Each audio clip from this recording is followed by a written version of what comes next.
Throughout this presentation, I am going to be talking about sports for development and how sport contributes towards global development goals.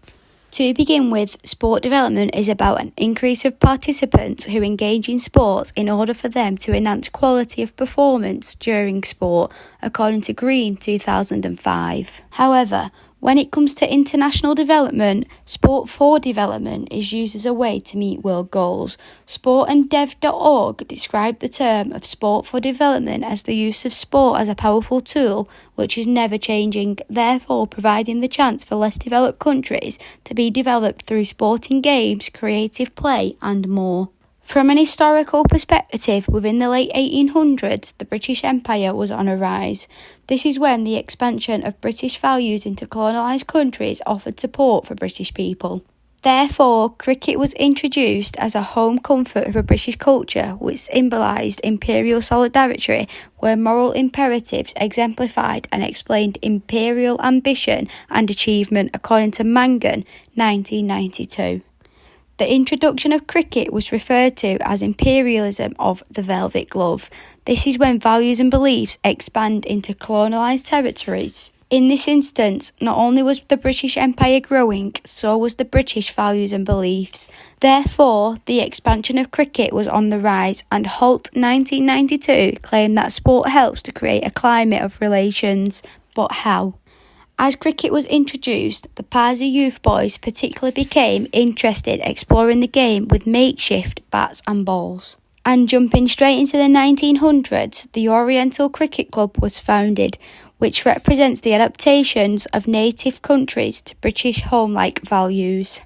As cricket formalised with the native people, Stoddart 1914 describes cricket as being the creation of hegemonic cultural values. As time developed, the British realised their imperialism over the West Indies territories was weakening due to the native expansions of British cultures and values. And in the 1960s, the West Indies cricket team appointed a black, middle-class captain, changing the possibilities for those of different races, cultures and class. This symbolised a resist to cultural imperialism, and to this day, the West Indies cricket team are a highly successful and well-known team. Throughout the world, sport is used as a tool for many organisations. Right to Play are an NGO who are based in a numerous amount of countries within the global south. While solely working with children, they use sport, creative play and free play as a way to improve their 5 designated goals, and these are: 1. Improving equality in girls. 2. Giving children a better education. 3. Improving children's health and well-being. 4. Creating peaceful communities. And 5. Fighting for child protection.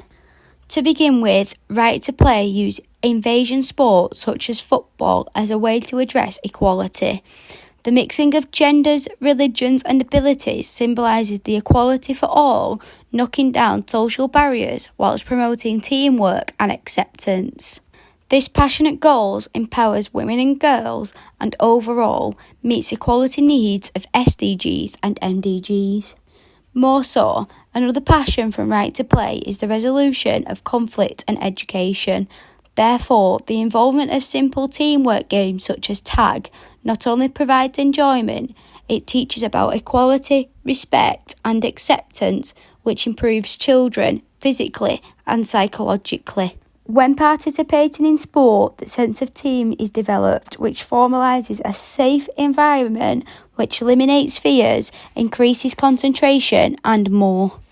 Just like Right to Play, Magic Bus are another NGO who work nationally with the intention to develop lives for children.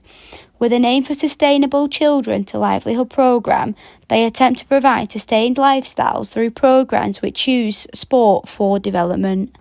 Programmes such as the Premier Skills programmes allows community coach educators to deliver sport and activities where community tournaments are held to bring communities together, change behaviours and educate participants and their families, along with showing the importance of education and jobs they may receive within their future.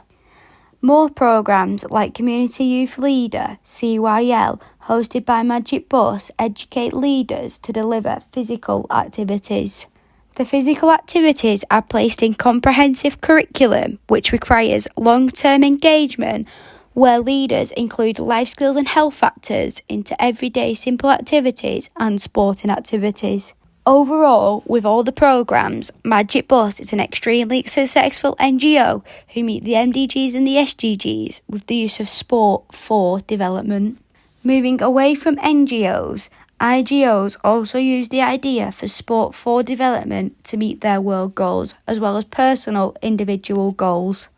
IGOs work closely with Olympic committees, FIFA and more, and the UN have the possibility to develop sport for development programmes which work on factors such as encourage better health, education and equality according to the United Nations. Throughout the presentation, we have established sport for development and its use towards global goals, whilst exploring organisations and how they also help to develop countries in need who are within the global south. Throughout my next presentation, I will be exploring how sport for development is used towards the wider context, whilst attempting to establish the benefits and limitations of sport for development initiatives.